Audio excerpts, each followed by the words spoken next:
Continuing our health news this morning, cigarette smoking is linked to 1 in 5 deaths in the U.S. each year, according to the CDC, and estimates a nearly 10% of deaths from smoking are caused by secondhand smoke as well. And this morning we're joined by Dr. Nelson Yu. He joins us from Trios.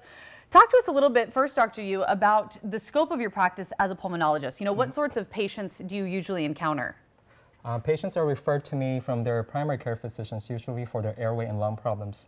One or few of my patients, or more of our patients nowadays, have had tobacco smoking in the past.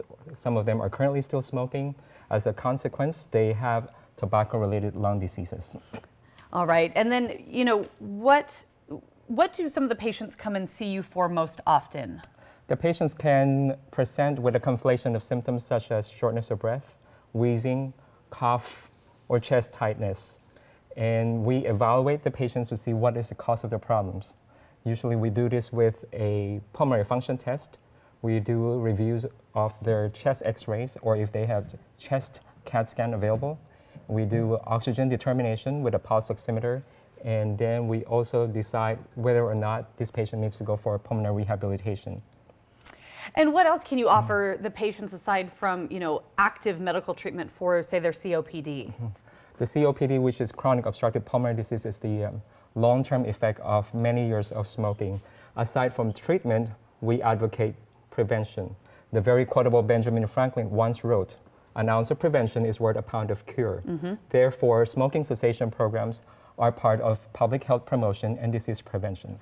And talk a little bit about those cessation programs. Part of the smoking cessation therapy involves nicotine replacement therapy. Nicotine comes in different forms. The earliest nicotine form comes in nicotine gums from the 1980s. Nicotine patches arrived in 1992. Nowadays, we also have nicotine nasal spray, nicotine oral spray, nicotine sublingual tablets, nicotine lozenges.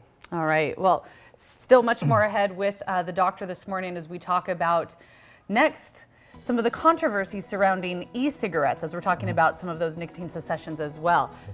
We're joined back in studio this morning with our friends from Trios, Dr. Nelson Yu, pulmonologist. Morning. Good morning. Thank you for being with us again. You're welcome. In our last segment, we talked about, you know, what you do as a pulmonologist and the diagnoses and things that people can come to treatment for. But now we're talking about a little bit of a controversy, and it's the controversy surrounding e-cigarettes. So kind of talk to us about that. Since its inception, e-cigarettes has caused a lot of heated debates. There are proponents and opponents of e-cigarettes. The proponents think that e-cigarettes is the holy grail for smoking cessation. However, the opponents think that the e-cigarettes is a way by which to introduce new bad habits, to renormalize smoking, and also as a gateway for smoking in non-smokers. The thing about marketing in e-cigarettes is the emphasis a lot of times is not on using e-cigarettes as part of smoking cessation program, but as a campaign that this is something of a new cultural trend, something glamorous, and what the young people are using these days. Sure. And so share with us, you know, e-cigarettes have been in the press lately, and really they've been getting some bad press. Share with us your thoughts on that. There's a study published in the Journal of Environmental Health Perspectives last year, citing that out of 51 flavored e-cigarettes, 39 of them contains diacetyl. Diacetyl is usually a natural byproduct of fermentation. It can be found in dairy products such as cheese, butter, and milk. It is also found in bread, coffee, brandy, and rum. However, nowadays, diacetyl is being artificially produced, usually in products like cake mixes, baked goods, candy, and microwave popcorn. Interesting. Now, high doses of diacetyl exposure can cause bronchiolitis, which is inflammation of the bronchioles. If you look at the lung model here, this is our airway, which is the trachea. It branches into the bronchi, or bronchus if it's singular, one for the left, one for the right. And the smaller end segments are called bronchioles, which is what is the last segment that leads to the air sacs. It's like looking at the lung like a tree.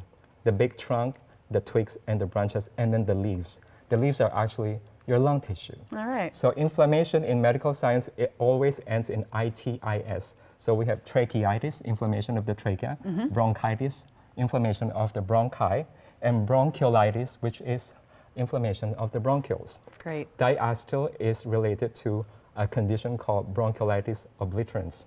Now, bronchiolitis obliterans is colloquially termed popcorn lung because of the artificial butter flavor in microwave popcorn facilities. Right, and we've talked about that before. And so again, always great information from our friends at Trios. Doctor, thank you so much for being with us. We're back right after the break.